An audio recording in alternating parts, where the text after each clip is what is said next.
Morning, and welcome to the second day of this retreat on knowing your mind, looking at the mental factors, especially the ones who get us into trouble, make us suffer.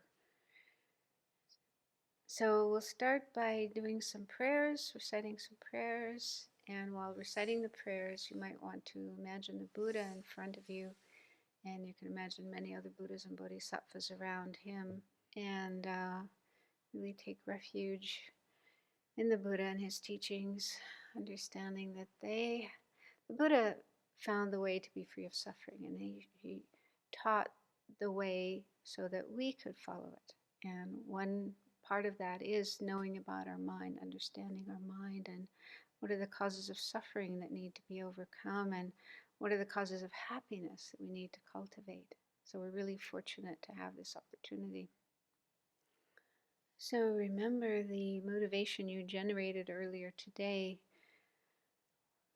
wanting to benefit other beings as much as possible, to not harm others as much as possible, and to work on developing yourself, transforming yourself, cultivating your positive qualities and your potential for attaining enlightenment, Buddhahood, to be able to give the greatest possible benefit to all living beings. So, today, or rather this morning, we'll look at the 20 auxiliary afflictions. These are mental factors. They're afflictive, they disturb our mind. They're also deluded, they don't see things correctly, so they mislead us. So these are also causes of suffering. And as you listen to these, check to see if you've ever noticed them in your mind. And if you do recall having this experience, remember what I said yesterday, don't feel bad, don't beat yourself up and think I'm horrible. You're not alone. Everybody has these, even if they've never manifested. We all have them in seed form. And so no reason to beat yourself up and think you're horrible. And in fact, we're in a very fortunate situation to have the chance to learn about these, recognize them, and work on them, apply antidotes to gradually decrease them, and eventually we can be free of them altogether. Not all beings are in such a fortunate situation. Probably most beings aren't able to do this kind of work on themselves. So we're really, really fortunate. We have a really precious opportunity. But then on the other hand, you might think, oh, I don't have that one. I've never experienced that. I don't have that problem. So be careful about that. Don't be complacent, because we probably have the seeds for these. And even if they have never manifested so far in our life, it's always possible they will later when the right causes and conditions come together. That's been my experience, like suddenly wow, I never saw that before. Where did that come from?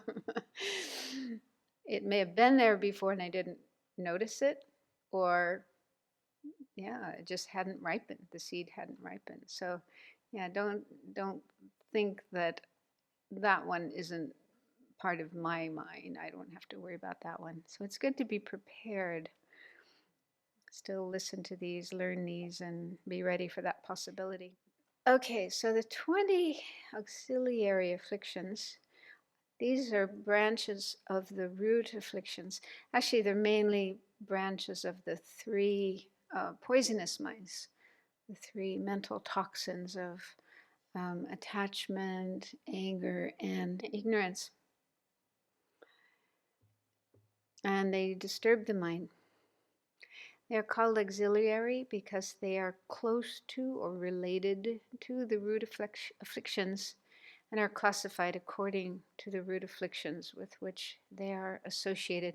So they're put into groups according to which of the three poisons they derive from. They're actually connected to and arising from. So the first group are derived from anger. First one is called wrath, or another translation used is belligerence.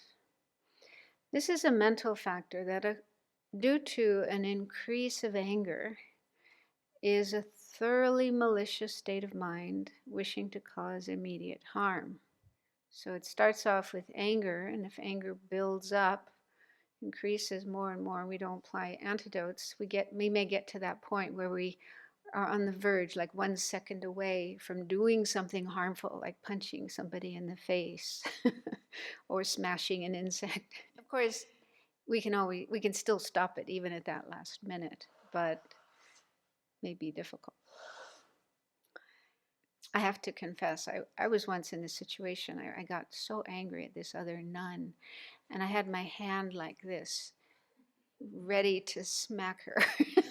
And then I suddenly realized, oh, I don't want to do that. And I could stop myself. But I was still kind of ashamed that I even got that far. But yeah, she was quite difficult. That was many years ago. It wasn't here. It was many years ago. And I think hopefully I've gotten further than that now.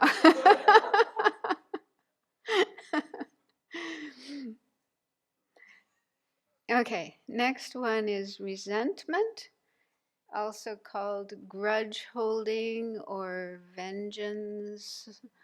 So this is a mental factor that firmly holds on to the fact that in the past one was harmed by a particular person and wishes to retaliate.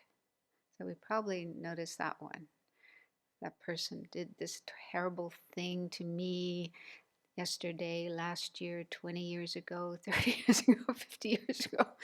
We're still holding on to that, and difficult to let go of it. And then there's the wish to retaliate. Just read something from Geshe Rapton. Interesting. He said, it's a deep kind of hatred that keeps a grudge within the recesses of the mind without necessarily letting itself become manifest externally. In fact, someone may be very pleasant and agreeable towards us even while bearing a strong grudge towards us. So the same may be true for ourselves. We could be very nice and polite and pleasant to somebody, but still holding this grudge inside. And then again, if circumstances come together, we might find ourselves, actually feeling this wish to get back at them. And number 3 is spite. This is a mental factor that is preceded by wrath or resentment. It's a later development of those two, and is an outcome of malice. So malice is one of the 10 non-virtues, wanting to harm, and motivates us to speak harsh words in response to unpleasant words said by others. So this seems to be specifically about harming through our speech, using our speech to say hurtful words. So yeah, we've probably been in situations like that. Somebody insults us, says something nasty to us, and we just immediately, return like for like, say hurtful words in response. So I think for these 3, it's helpful to have a strong conviction in karma, really understand that the things we do with our body and our speech have results. If we don't purify them, we can always purify, of course, but if we don't purify, then there will be painful results we will experience later on. So I think that's really helpful to stop ourselves, even if we're on the verge of speaking hurtful words or doing hurtful things. And then number 4 is jealousy or envy. This is a mental factor that, out of attachment to respect, material gain, is unable to bear the good qualities, possessions, opportunities, or virtue of others. So this is very, very common. In fact, I, I have many experiences teaching in Spain. And one time when I was teaching in Spain, somebody told me they have a saying there that envy is a national sport. But I mean, it's probably true everywhere. It's just human nature to have envy of what others have and you don't have, or they have more of than you do. And it can happen in Dharma contexts as well. We may find ourselves feeling jealous of somebody who's smarter than us, quicker to understand the difficult points of the teachings, or more pure in their ethical conduct, more kind, more generous. So we have this habit, unfortunately, of comparing ourselves with others. And when we think someone is better than me, then this can arise in us. And it's good to look at what's going on in our mind. What kind of thoughts are running through our mind? We might have thoughts like, I wish they weren't so good. It makes me look bad. But is that true? I mean, somebody else's goodness, good qualities, and so on, does that really make you look bad? Maybe in your mind it does, but maybe not in other people's minds. And is it helpful to think that way?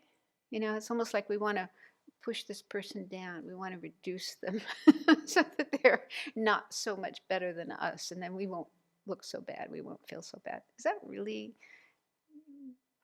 a good thing to do? A good thing to want? A good thing to wish? So if we examine our thoughts and what our mind is saying, we'll probably recognize there's, diluted and nasty ways of thinking. And they don't help. I mean, jealousy is so painful. It's super painful if you really look at it. So do you really want to do that to yourself? Do you really want to let your mind think that way? And the opposite to jealousy is rejoicing, feeling happy for the other person's success or goodness or good qualities or possessions. Rejoicing, how wonderful. And that's connected with love, loving kindness. If we sincerely mean the words when we recite the prayer of the four immeasurables, may all sentient beings have happiness and the causes of happiness. Then when someone is happy, it does have the causes of happiness, and we feel resentful about that. I mean, that's kind of contradictory, isn't it?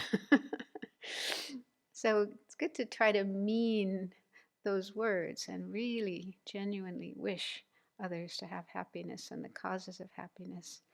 And so if we train ourselves to think like that, I'm happy that this person is so smart, so pure, has so many good qualities. I rejoice.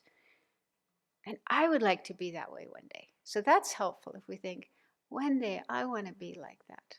I want to become more like that person and work towards that. And so thinking like that is actually virtuous and definitely feels better, much more satisfying. And we're creating the cause to actually become like that in the future. Whereas jealousy is negative way of thinking. So we're kind of taking ourselves in the opposite direction rather than in a better direction.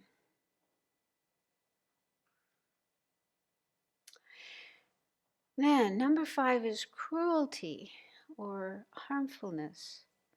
And this is opposite to one of the virtuous mental factors, which was non-harmfulness. And the nature of that is compassion. So this is the opposite to compassion.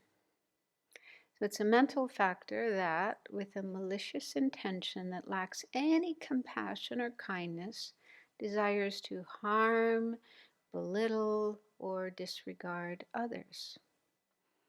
It is usually directed toward those we consider inferior to ourselves, like bullying. There's so many stories about bullying going on. It's so sad. And I've heard of kids even committing suicide because they can't bear the bullying that they receive. So that's what this mental factor can lead to.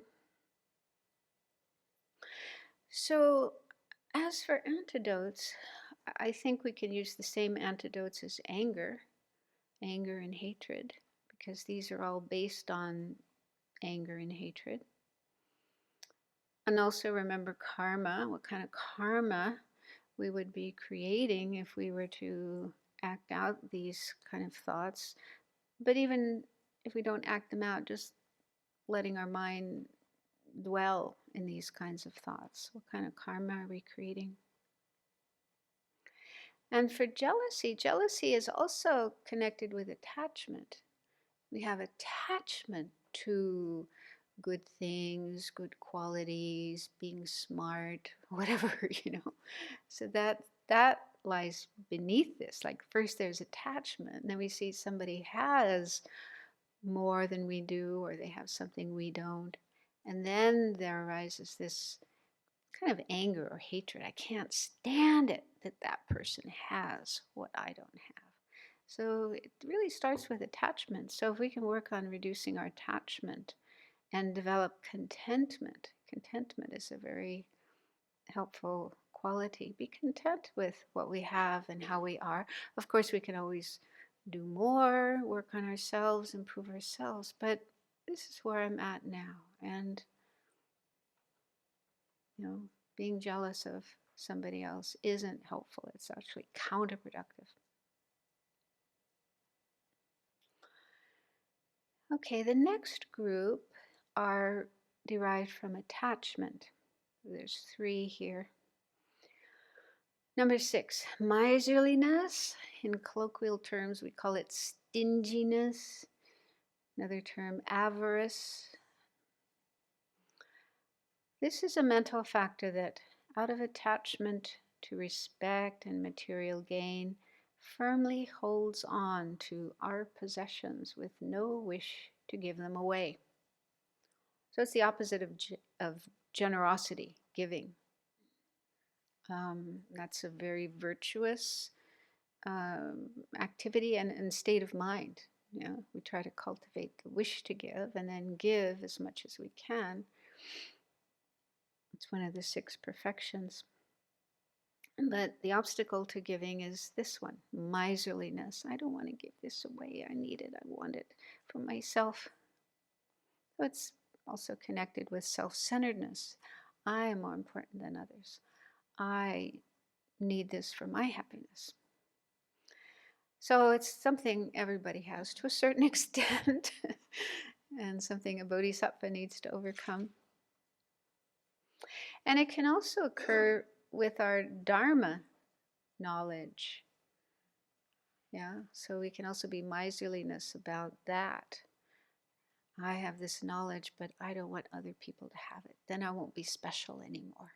Maybe, I don't know, whatever reason we might have, but that's something to look out for, not wanting to share our knowledge with others. And I was also thinking about maybe this occurs in friendships. You have this nice thing going with another person or a group of people, like a clique. We have this term clique. We have this nice thing going with each other, and we want to keep it to ourselves, and we don't want other people to come in and join us. So that can be really hurtful. We probably all experienced being shut out of a clique, a group of people. So I don't know, does that seem like also miserliness? Yeah, so it's not just about material things, but also friendships or nice experiences or knowledge. So the antidote is loving kindness, opening our hearts to others and genuinely wishing them to have happiness and share in whatever happiness we have as much as we can. Also, especially with regard to material things, remembering impermanence and death. We can't take any of it with us. We have to leave it all behind. And it's much better to start using your things to practice generosity. make others happy and create virtue now before you have to leave it all behind. And then, yeah, just comparing the two states of mind, generosity on the one hand, miserliness on the other hand, and just seeing which is preferable, which brings more happiness and satisfaction. I really love Charles Dickens' story, The Christmas Carol. I think that's such a beautiful illustration of the faults of miserliness and the benefits of giving and generosity. So you could read that or watch that movie or whatever. Number 7 is haughtiness, also called self-satisfaction. So this is a mental factor that, being attentive to the good fortune we possess, produces a false sense of confidence or security that leads to complacency. So they're having the attitude, oh, my body is in good shape, I'm healthy, I have a nice place to live, I have plenty of money, I have a nice group of friends, I have a good job, I have Dharma practice, I have all these things, and isn't it great? Isn't it wonderful? um, so it says here, this is a false sense of confidence, and I think that's because we forget about impermanence. Yeah, remember our old friend impermanence. Things don't last. Things are subject to change. Things are going to fall apart. There's no way around that. So I think remembering impermanence is a helpful antidote to this. There's no guarantee that the situation we have at present is going to last. It may even change in a big way today. So that can help us to get out of our complacency. In Geshe Rapton's book, he says, this gives rise to all other afflictions and interferes with the attainment of higher qualities. So I guess what happens is we just get stuck where we are and we think everything's fine the way it is right now. I don't need to work so hard. I don't need to develop myself. And so we don't grow and don't make improvements where they need to be done. But he also said, it's not necessarily unwholesome to be aware of our good qualities. Okay, so being aware that we do have good qualities or that we do have a good situation, that isn't necessarily unwholesome. What we need to avoid is to overvalue them and conceitedly boast about that. This can lead to arrogance. Yeah, so haughtiness, it sounds kind of similar to arrogance, but it sounds like it's almost like the prelude to arrogance. If we're not careful, it could lead to that. And yeah, I think remembering impermanence and death is very helpful to shake us out of our complacency. The next one is agitation, also called excitement or restlessness. So this comes up in the teachings on how to cultivate calm abiding or serenity. It's one of the main obstacles.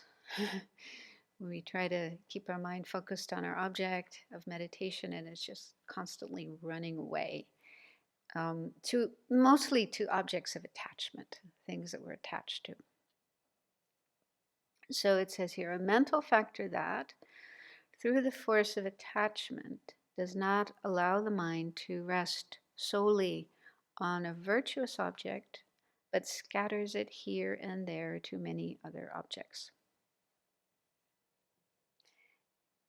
And they say that there's gross agitation and subtle agitation. The gross one is when our mind just goes completely off, off your meditation object to something else that you're attached to.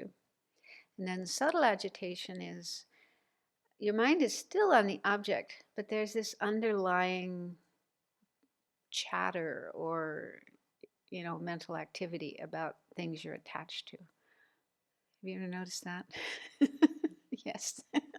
They say it's like water running under the ice. Okay, so you still have some degree of focus on your object, but there's this other stuff that's going on. And if you're not careful, then, your mind could eventually get more involved in that than with your meditation object. And the antidote to that is mindfulness, just noting that it's there. And yeah, they say if it's really bad, you can meditate on death, permanence in death, and the faults of samsaric attractions, pleasures, and remembering the benefits of meditation practice and the faults of scatteredness and so on. Next is a group of factors related to ignorance, derived from ignorance. Number 9 is called concealment. Another term is dissimulation. I'm not very familiar with that term, but I have seen that in some texts. Is that a word we use in dissimulation? Yeah, you're familiar with it. Okay, some people are familiar with it. What is it? It's a mental factor that wishes to hide our faults whenever another person with a benevolent intention, free of attachment, confusion, hatred, or fear, talks about such faults. So I'll just read what Geshe Rabten says to make it more clear. So he says, this occurs when someone genuinely tries to help us by pointing out a certain shortcoming we may have. Instead of paying heed to their words, we ignore them and immediately try to forget about what they said. Denial. In concealment, we do not necessarily react violently or negatively to the other person. We simply suppress any manifestation or knowledge of the fault they are describing. Superficially, it seems to act as a defense, but the more we resort to it, the more it causes heaviness and discomfort in the mind. Does that sound familiar? Yeah, we don't like our faults pointed out, even if the person is our teacher or a senior monastic in the community or a parent. Yeah, it's painful. So we go into denial and suppression.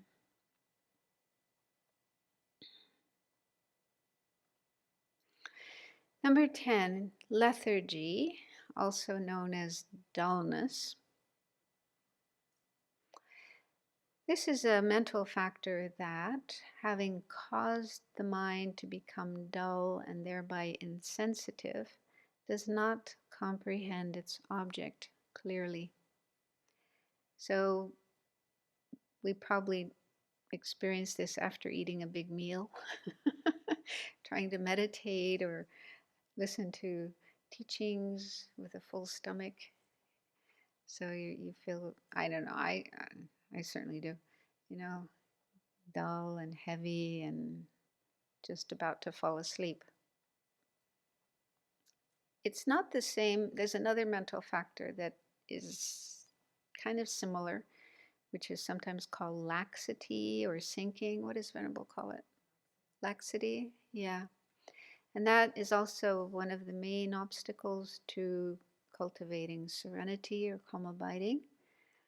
It's actually kind of subtle, difficult to recognize, but I think it's when we're focusing on our meditation object, ideally our mind should be kind of awake and alert, and the object should appear very clearly and vividly. And so laxity or sinking is a slight decrease in mental energy. So your energy kind of sinks a little bit. And they say it's actually the main obstacle to calm abiding. And some people, some meditators will even kind of get stuck in this state of mind of having laxity and think they are ha- having good concentration. So they don't recognize it, they don't identify it. And they even think they're doing well and having good concentration, and they're on the way to attaining serenity. So it's very tricky. And also, it's not necessarily an affliction. Laxity isn't necessarily an affliction because it can be present in our mind even when our mind is focused on our object, like our virtue, like visualizing the Buddha. We might be visualizing the Buddha and have quite good concentration focusing on the Buddha, but there's this subtle fault of laxity there, and so in that situation, it's even virtuous because it accompanies a virtuous state of mind. So that's laxity. But this one here, lethargy or dullness, um, is kind of a more gross fault. It's like you're really heavy and dull and about to fall asleep. And it's never virtuous. It's always, I think it's always afflicted. It's always non virtuous. So if it's happening, then we try to wake ourselves up. There's some things we can do while we're meditating. Open your eyes. Don't meditate with your eyes closed. Sit up straight. It usually passes. That's my experience. It will pass if you just try to resist that temptation to fall asleep. If it doesn't, you can stand up and do some stretching, go outside, get some fresh air on your face, splash some cold water on your face to wake yourself up. And then you can go back and try again. Number 11, laziness. So this is a mental factor that, having firmly grasped an object offering temporary happiness, maybe like sleep, lying down, lying in the sun on the beach, temporary happiness. So it either does not wish to do anything constructive, or, although wishing to, is weak-minded. Laziness leads to excessive sleep, involvement with meaningless activities, and discouragement.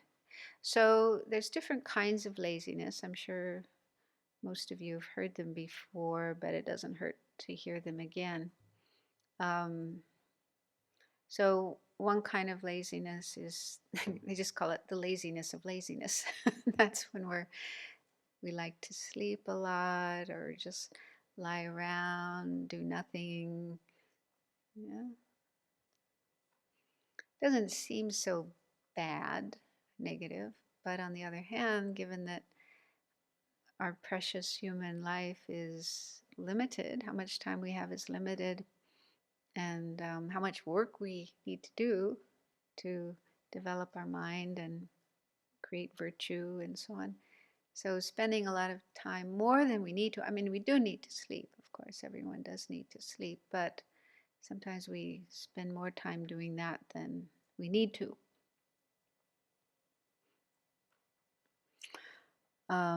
So it also doesn't help to push ourselves, I've done that, and that can lead to lung stress, burnout, even running away, running away from the Dharma. So we have to find a balance, pushing ourselves to a certain extent, but not overdoing it. The middle way. So that's one kind of laziness. Another kind, it's mentioned here, involvement with meaningless activities. So if we have a lot of interest in and spend a lot of time doing activities that are not Dharma, especially negative things. I mean, like some people go gambling or hunting or fishing, and they're actually enthusiastic about creating non-virtue rather than virtue. But yeah, even things like sports or, I don't know, watching entertainment, listening to music and so on, that may not be so negative, but on the other hand, we can spend a lot of time doing those things, and they're not really helping us get closer to enlightenment. They're probably increasing our attachment and our other afflictions. So that's considered another kind of laziness, which is interesting because, some people have a lot of energy for doing those things, going to parties and dancing and staying up all night, and so on, staying out in ski slopes all day long or in the ocean surfing. They have a lot of energy when it comes to those kinds of things. But then when it comes to meditation, after 5 minutes, they're bored and they want to do something else. Yeah. So, according from the Buddhist point of view, that's not wise. Yeah. Ideally, we try to have more energy for Dharma, seeing that that is what is really valuable. That's what will benefit ourselves and benefit others, and so on and so forth. And those kind of activities, don't really, they may bring a little bit of happiness and pleasure, but long term, not much benefit. And so gradually, the more we learn Dharma and practice Dharma, I think we'll find our interest in doing those things will dissipate. And then discouragement. So another kind of laziness is the laziness of discouragement. So this is where you feel discouraged, hopeless. You look at maybe you try meditating for a while, you try studying Dharma for a while, and you find, oh, it's so hard, it's so difficult, I can't do it, I can't understand these difficult teachings. And so then you kind of, I don't know, it's kind of self-deprecating, and yeah, just a feeling like I can't do it, it's not possible.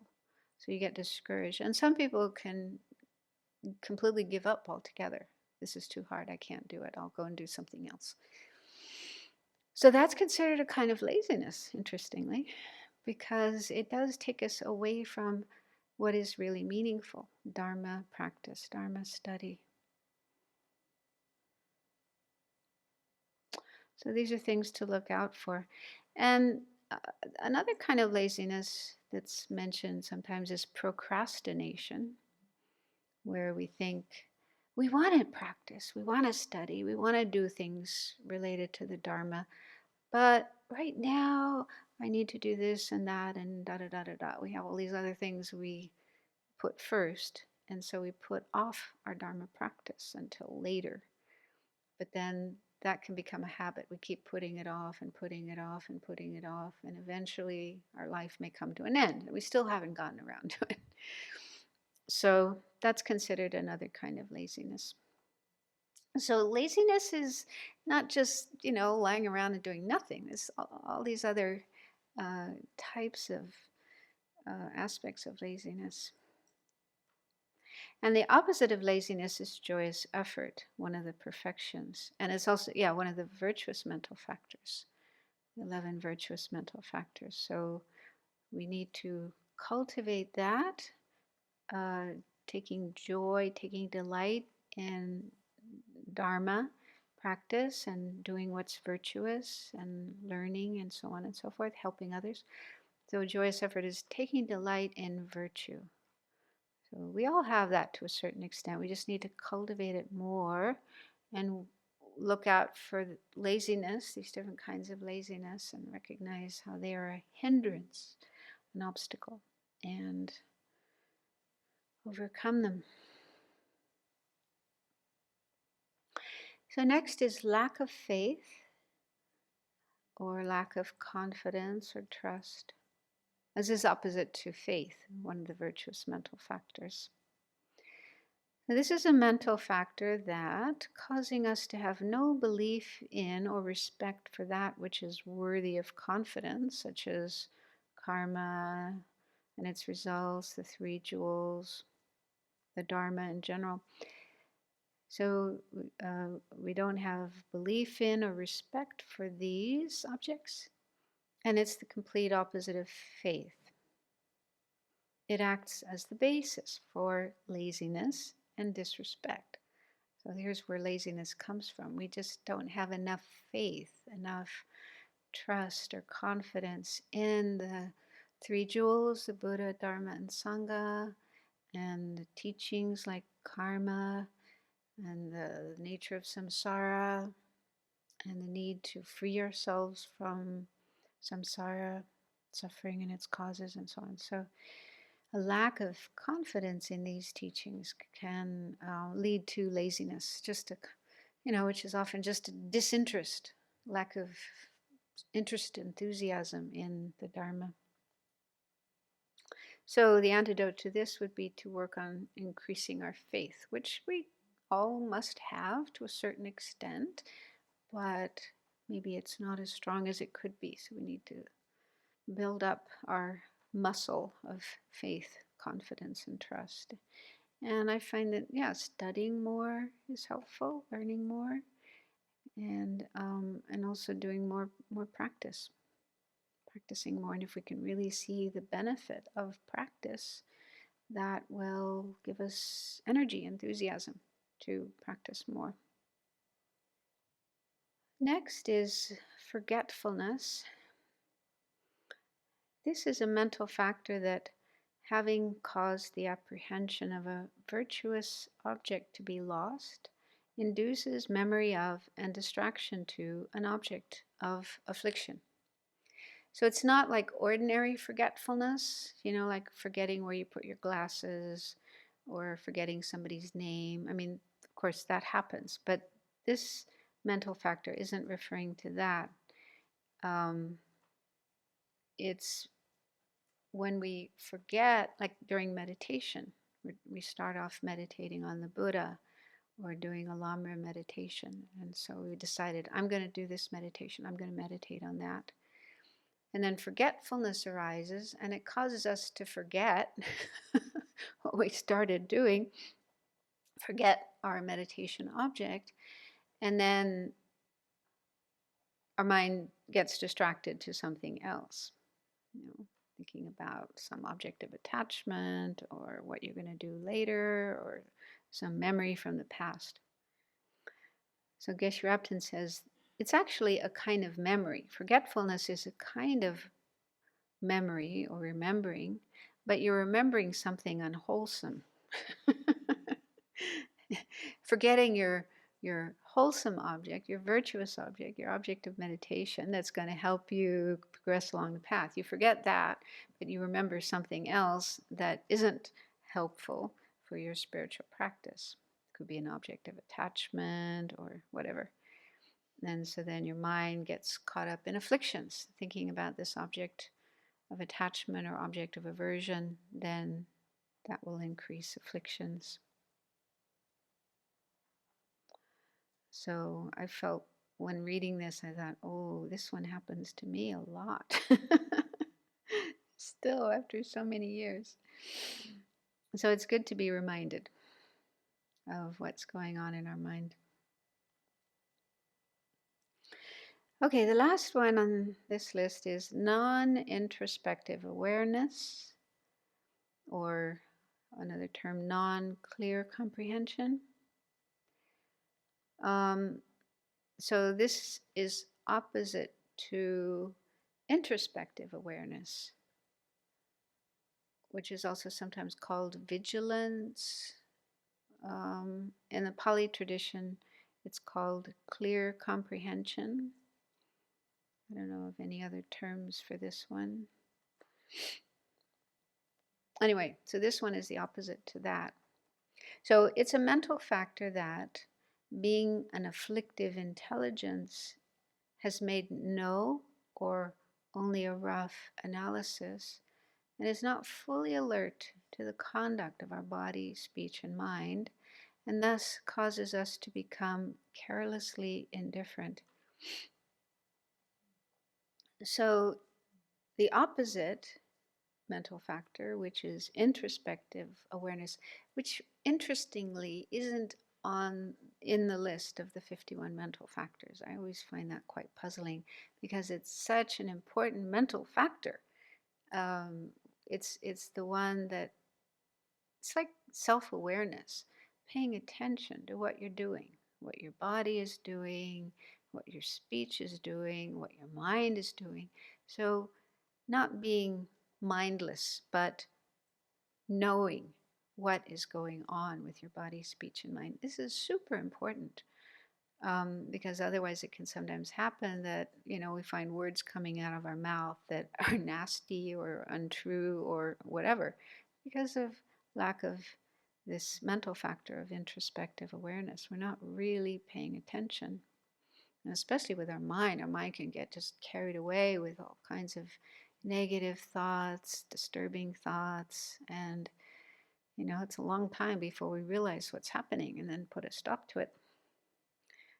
And in the cultivation of calm abiding, serenity, this is again one of the main mental factors that enables us to know what our mind is doing. Is my mind on the object of meditation, or is it not? Has it gone somewhere else, doing something else? So to be able to progress, make any kind of progress in our ethical conduct, in our practice of virtue, refraining from non-virtue, in our cultivation of concentration, and so on, we need this that mental factor of introspective awareness. So they say it's actually a kind of intelligence. Introspective awareness is a kind of intelligence, a kind of wisdom, sharab and prajna. Maybe that's why it's not listed separately, but it seems like it should be there. I don't know why. Anyway, so that's introspective awareness. So this mental factor is lack of that. Not being aware of what our body is doing, what our speech is doing, what our mind is doing. And it can lead us to become careless and, engage in non-virtuous actions. So how to increase introspective awareness and decrease this one? They say that mindfulness, if we really, now mindfulness, that's a little complicated because that can have different meanings. But mindfulness, as it's normally explained in the Mahayana, is remembering our meditation object. It's the opposite of forgetting, opposite of forgetfulness. So remembering our meditation object, remembering the precepts that we have taken, remembering advice we've received from our teacher, remembering the Dharma. So keeping those things in mind, not forgetting them, so that we can put them into practice. So it says if we have good mindfulness, strong mindfulness, introspective alertness or awareness will arise. Okay, then next group is afflictions derived from both attachment and ignorance. There's two here. 15 is pretension. This is a mental factor that, being overtly attached to respect or material gain, fabricates a particularly excellent quality about ourselves and wishes to make it known to others with a thought to deceive them. So this sounds exactly like what happens with social media. I don't do that, but I've heard, with social media, Facebook and whatever, Instagram, you can invent this, identity and use photos and tell stories and just, completely invent a whole story about yourself and your life, which is totally false. And yeah, you can get material gain from it. You can become, what do they call it? An influencer. You were talking about that one day. You can make a lot of money. You can get, what do they call it? Like, companies will pay you money to advertise their products. So you can become rich. You can become a millionaire on the basis of this mental factor. But do you really feel good about yourself? I remember reading about one influencer. He was really young, and he committed suicide. I don't know why. I mean, it could be various reasons, but I can't believe that you really feel good about yourself doing this kind of thing. Because you're lying, you're deceiving people, and sooner or later, the truth will come out. So it doesn't seem like a good lifestyle, a good way to go. But it can also happen in Dharma circles. A couple of times I was in Dharamsala, and in Dharamsala there are shops that sell robes, monks' robes. Anybody can walk into those shops and buy monks' robes and put them on. And this happened. I remember this young Western guy, he was walking around town wearing robes, and he just bought them in a shop and put them on. And nobody ordained him. So, yeah, anyway, this kind of thing can happen. Impersonating a monastic, pretending to be a monastic, which is quite damaging, because if you don't even have vows, you haven't received any training in how to keep your vows, and you would be walking around going and drinking or picking up girls or doing all kinds of things, and then what kind of impression will people get of monastics? So it's quite harmful, quite damaging to the Dharma to do that. Or another example might be you hear about bodhisattvas and how bodhisattvas are and what wonderful beings they are, and then you kind of impersonate a bodhisattva, even though you don't really have.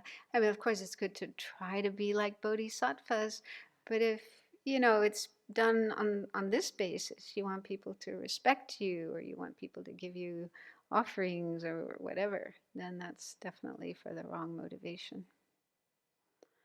So those are sort of gross examples of this one. But yeah, if we check our mind, then we might notice we might sometimes be pretentious. But again, it's for the wrong reason. We have to check, what is our motivation? I mean, if we're trying to be generous, we're trying to be kind, we're trying to keep our vows properly, we're really trying to do that, even if it's not 100% genuine. But if we're doing it with a good motivation, because we want to help people and we don't want to do harmful things, that's a good motivation, a valid motivation. But if we're doing it because we want people just to respect us, and we know we're not really like that, we're not even trying to be genuinely like that, then that's more like pretension. So it seems like the motivation is the key here. And number 16 is kind of similar, except that it's hiding our faults, deceit, dishonesty. So this is a mental factor that, being overtly attached to respect or material gain, wishes to deceive others by hiding our faults or preventing them from knowing our faults. So again, I think the motivation here is key, because somebody might think, well, does that mean I should openly display all my faults to everybody and tell everybody about my faults? I don't think so. I don't think that's the meaning.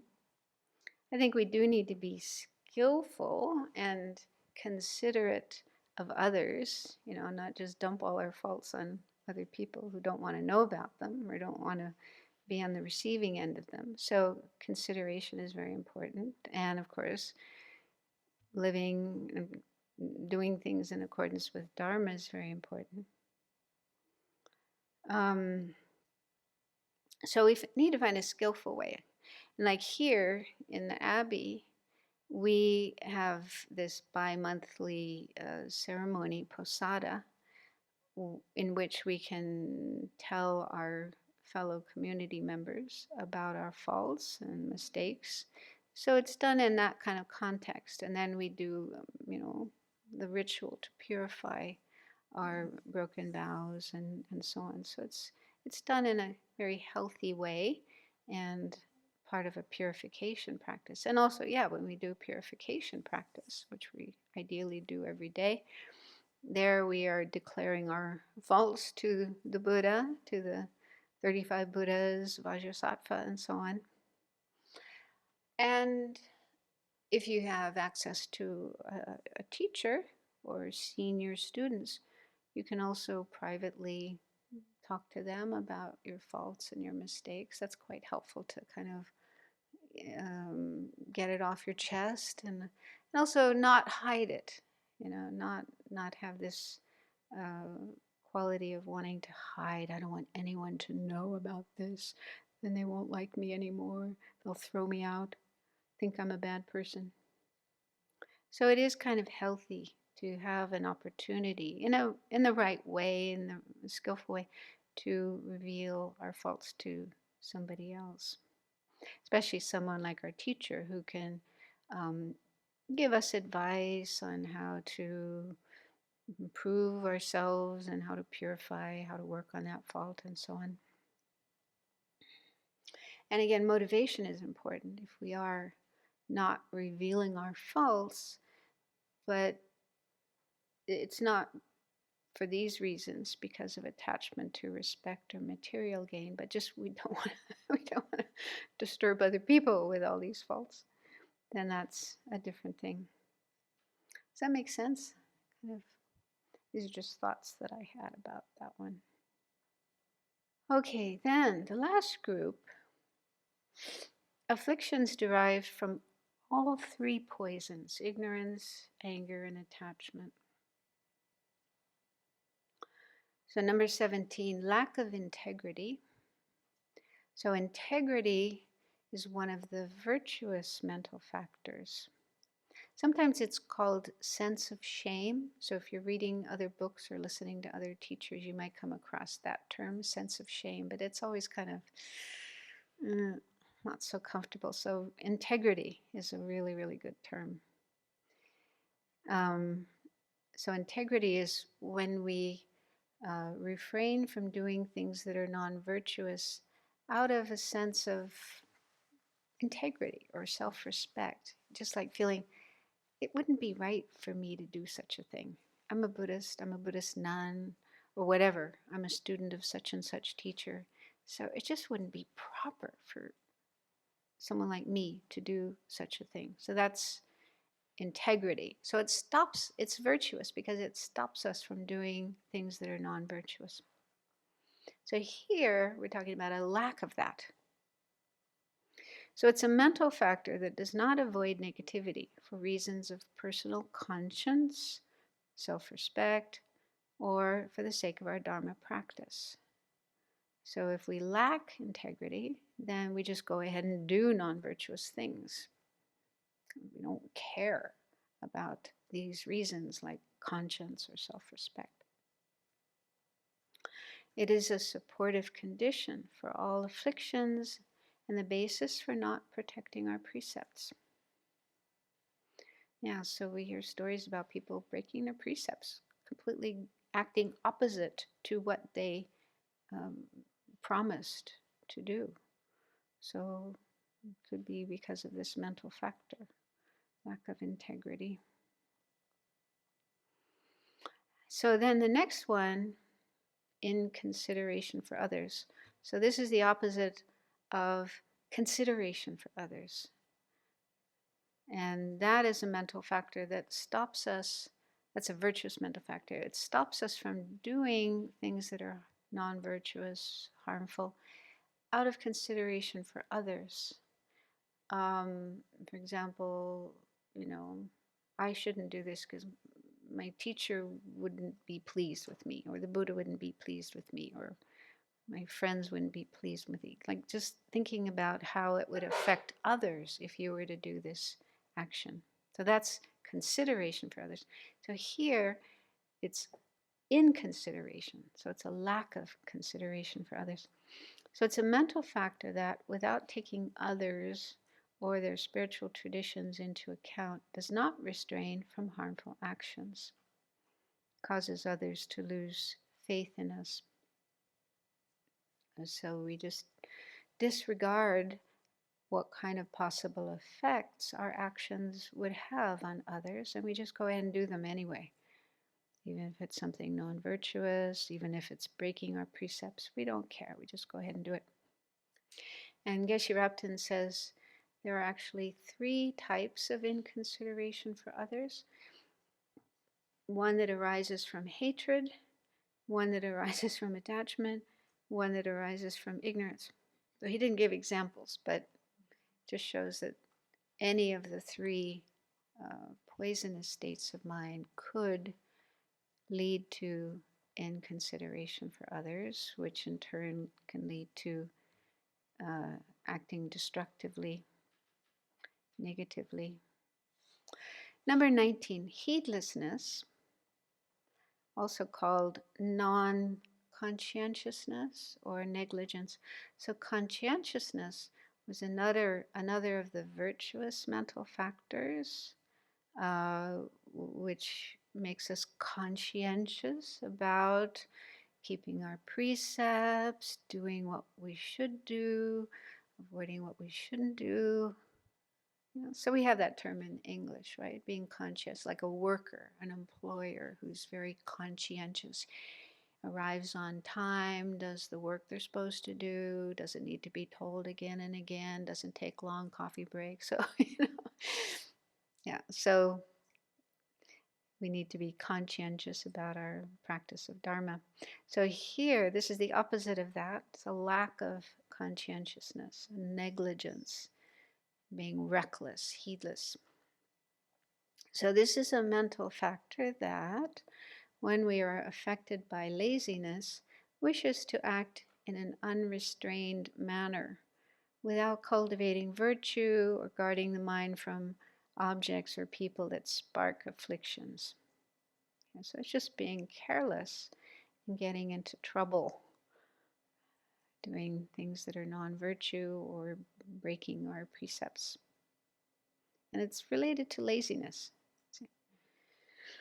Geshe Rabten says it increases our non-virtue, obstructs our virtue, and causes our good qualities to degenerate.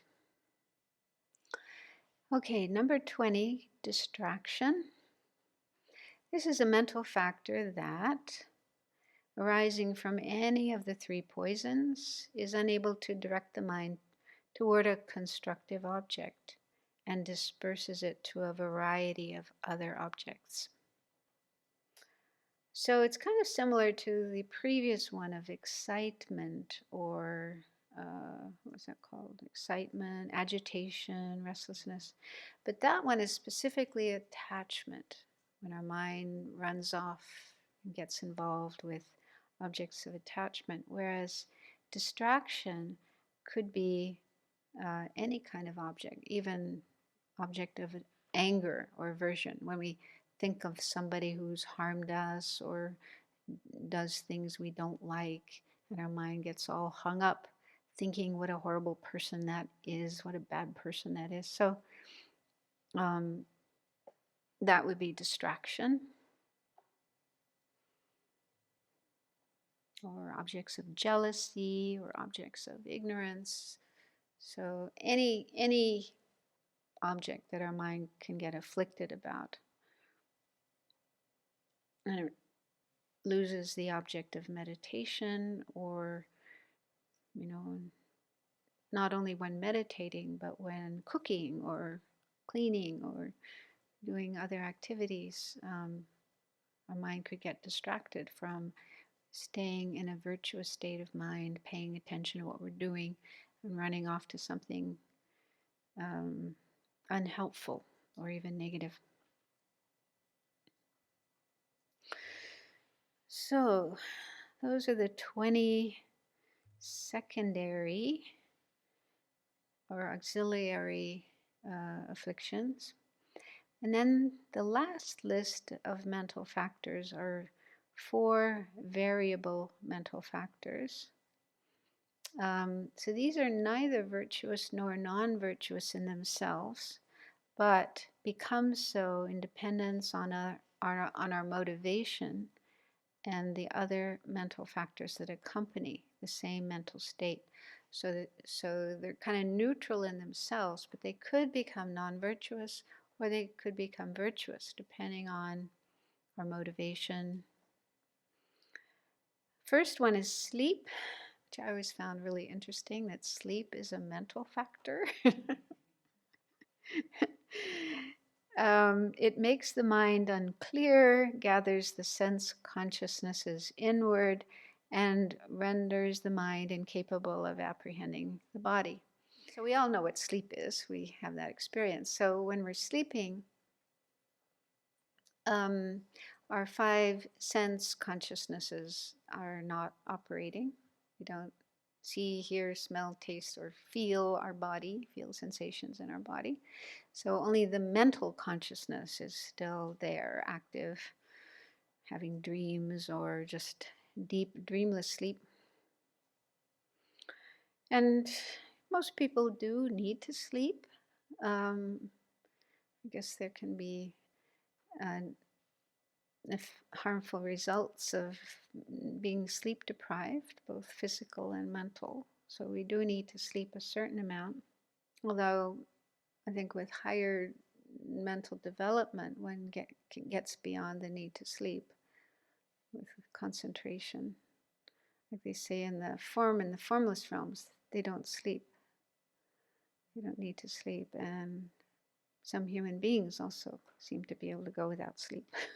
So, depends on the mind.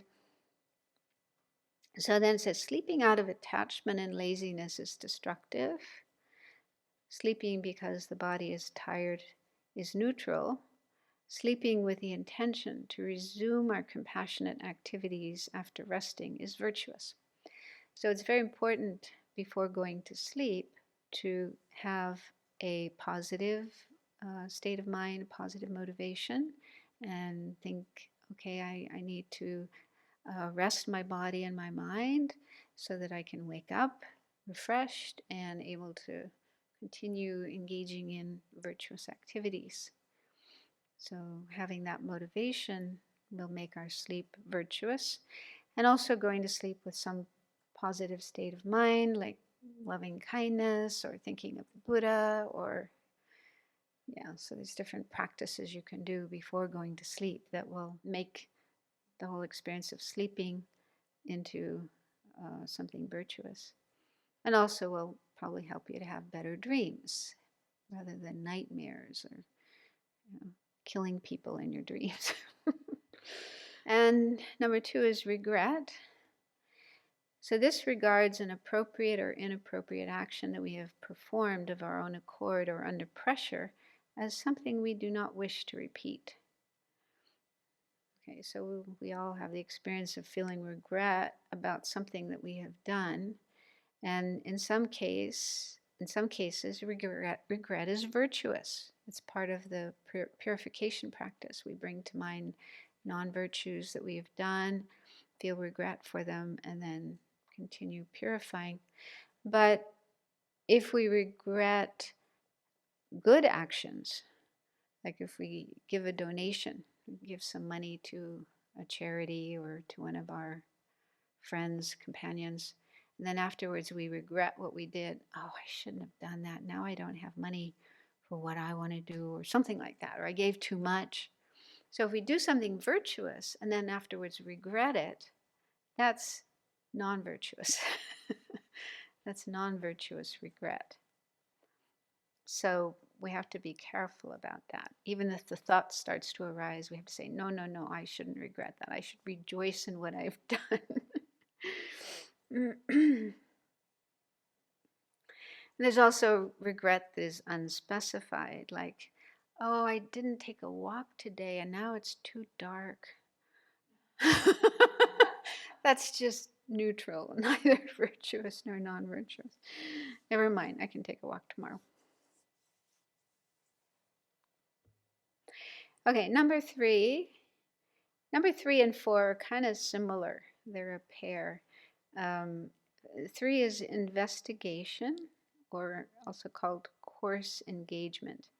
So this is, it arises depending on intention or wisdom and examines an object in general. So it's kind of a rough analysis, a rough investigation of an object, not going into detail, into specifics. So again, it could be virtuous or non-virtuous. Investigating the meaning of impermanence is virtuous, or maybe the qualities of the Buddha, investigating the qualities of the Buddha. So that would be virtuous. Whereas investigating someone's faults with the intention to criticize is non-virtuous. Okay, so depending on our motive and what we're doing, it could go either way. Number 4 is similar. It's called analysis or subtle engagement. So this is also doing some investigation, but in greater detail. So this also arises in dependence on intention or wisdom and analyzes the object in detail. Analyzing the nature of reality, like emptiness, how do things exist? Do they exist truly or not? Are they inherently existing or not? So if we're doing that kind of analysis with a good motivation, like bodhicitta, we want to reach enlightenment to benefit all beings, and we need to understand this. That would be virtuous. But analyzing how to make more efficient weapons with the intention to kill is destructive. And there's probably just neutral investigation and analysis, like, just investigating, should I buy this kind of rice or that kind of rice? Should I, anyway, whatever. Just the first thing that popped to my mind. Just something from Geshe Rapton's book. Okay, so he's talking about these two. He says they are qualities ascribed to intention and intelligence or wisdom, their difference being determined by the degree of precision with which they investigate the object. If they are cultivated in a wholesome manner, they give rise to what we wish for in this and later lives, or dharma aspirations. But if they are developed in an unwholesome way, they only become a cause for what we do not desire, suffering and perpetuation of samsara, both now and in the future. So I did it! Racing through. We have a little bit of time left for questions. I do want to get back to Letitia's question yesterday, because that's actually something quite important. And it's something we have been studying with Geshe Yeshe Lundrup. He's been giving us teachings on the text by Lama Tsongkhapa, Illuminating the Intent, which in turn is a commentary to Chandrakirti's Engaging in the Middle Way. It's all about Madhyamika philosophy. So your question was, why does Prasangika say that grasping at phenomena as inherently existing is part of the root of samsara? Is that right? Yeah. So this is actually very significant. This is one of the ways that Prasangika is different from all the other Buddhist schools, because all the other non-Prasangika schools or tenet systems say that in order to be free of samsara, if we want to get out of samsara and get to nirvana or get to enlightenment, all we have to do, let's leave off enlightenment, just to get out of samsara. If we want to get out of samsara, all we need to understand or realize is selflessness of persons, the I. I don't exist I don't exist truly, let's say. Something to do with ourself, but we don't need to realize selflessness of all phenomena. Okay? And they do have differences in how they explain selflessness of person, selflessness of phenomena. We won't go into those, but that's the main point. We only need to realize the absence of a self, a mistaken or false notion of self, in order to be free of samsara and attain nirvana. But the Prasangika school, as explained by Chandrakirti, Lama Tsongkhapa, and so on, say, no, you got it wrong. You won't be able to get out of samsara just by realizing selflessness of persons, because there's selflessness of phenomena, the absence of a false mode of existence with regard to all phenomena. And if you haven't realized that, if you're still grasping at phenomena in a mistaken way, you won't get out of samsara. You'll be stuck in samsara. And there's a quotation, Nagarjuna's Precious Garland, verse 35, which says, so long as there is grasping at the aggregates, there is grasping at I. When there is I grasping, there is karma, and from this in turn comes birth. So what he's saying is, if we still grasp at the aggregates, our body and mind, in a false way, we will continue to grasp at our I in a false way. And we won't get out of samsara. We'll keep creating karma and keep taking birth in samsara. So that's what Nagarjuna says. And then the way Lama Tsongkhapa unwraps that or unpacks that is to say that there's an order in which there's a conception about the self, a false conception about the self, and there's a false conception about the aggregates. And the order in which they arise is that we first have a misconception about the aggregates. And then from that, based on that, we have the misconception about the self, about the I. So we can see that just in terms of another person. For example, Stephen. So when you first arrive here and you see this person, you first see the aggregates. You don't know who he is. You just see this body-mind combination, aggregates. And we always see things as inherently existing or truly existing. So the aggregates appear truly existing, and then our mind grasps at that. There's a truly existing set of aggregates there. And then when he introduces himself and says, hi, I'm Stephen, then you think, oh, Stephen, he's Stephen. And that appears inherently existing as well. And then the mind grasps at that. So based on the aggregates, seeing them as inherently existing or truly existing, grasping at that, there arises grasping at a person.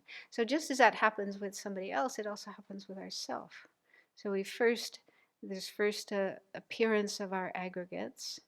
They appear truly existing. Our mind grasps at that, so we have grasping at phenomena, grasping at truly existent phenomena. And then on the basis of that, there's the sense of I that's just labeled onto these aggregates.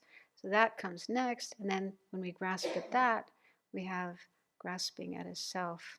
I'm just talking about this in a really brief way, but there's a lot of information about this. We've been going through with Geshe Yeshe Lundrup, and in Lama Tsongkhapa's text, he brings in all these different quotations from sutras and other texts, and also reasoning and so on. So it's not just a tiny point; it's actually a big deal. But it is it's a very significant point for the prasangikas. To say that, if you want to get out of samsara, you have to eliminate grasping at phenomena like the aggregates. As long as you're still grasping at those, you won't get out of samsara. So that's why that is part of the root of samsara, not just grasping at an I. Does that help?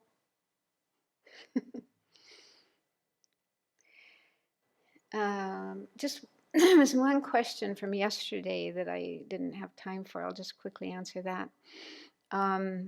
This was sent in by somebody online. How can a pure mental action, a thought or desire by itself, cause physical karmic results?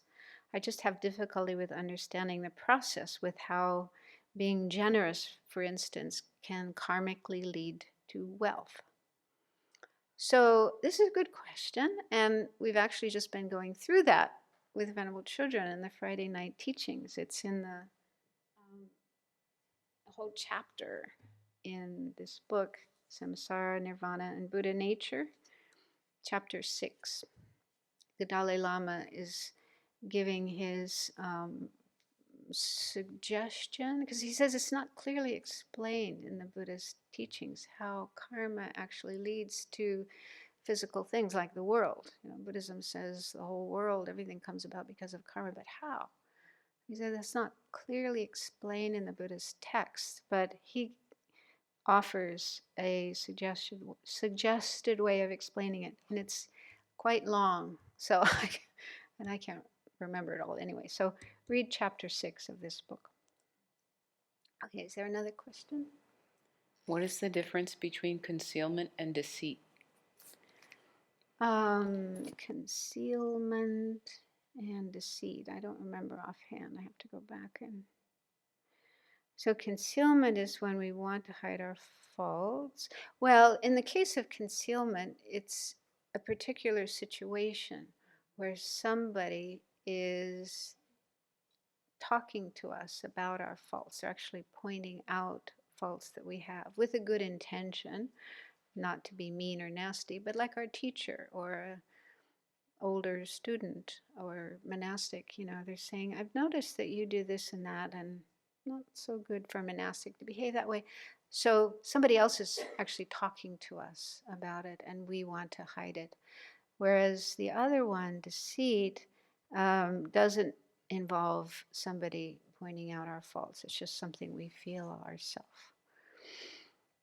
going on in our mind. Although not listed, wouldn't rejoicing be a variable factor depending on what we rejoice in? That's true. It is true. It's not one of the mental factors. It's happiness in a way. You could say it's kind of happiness. Yeah, it's not one of the mental factors. It's more of a practice that we do. It's one of the 7 limbs to rejoice. So it's a practice that we do. But it is true that if we rejoice in virtue, somebody makes a generous donation and we think, oh, that's wonderful, I'm so happy for that. That is virtuous. But if we rejoice because our country dropped a bomb on a city and many people were killed, that is non-virtuous. So if we rejoice in things that are negative or non-virtuous or harmful, that's negative rejoicing. Well, thank you so much for bringing this whole package together. In a condensed form, it's helpful to have it like that. So the 20 secondary or auxiliary are sneakier than the 6 roots, right? And so I'm just wondering, in your own practice, because these are harder to find because there's so many, and then they're so similar, and they're just like the big ones that we do that we're really trying to work with. So in your own practice, is there a way that you can recommend to kind of bring these to mind and work with? Well, unfortunately, no. Even though I've studied them and I've read them and I've talked about them, but I haven't really made a conscientious effort to learn them. I was just thinking this morning, I was teaching them in Israel to a group of psychologists, and afterwards, a couple of them told me that they were memorizing them. They were memorizing these 20-second. I thought, wow, that sounds like a good idea. So that could be one way to start, is to memorize them. Just have them in memory. The monks do that. The monks and nuns, they memorize all their texts, everything. So to just have them in mind would probably help a lot to be more aware of them. Or another thing would be, like during retreat, to just take a few each day and look at them, study them, think about them, trying to understand them better. It is a long list of 20, but if you just did a couple a day over a period of time, or even just one a day for 20 days, that would be helpful. That's just from the top of my head. And I will try to do that too. I'll make a resolution.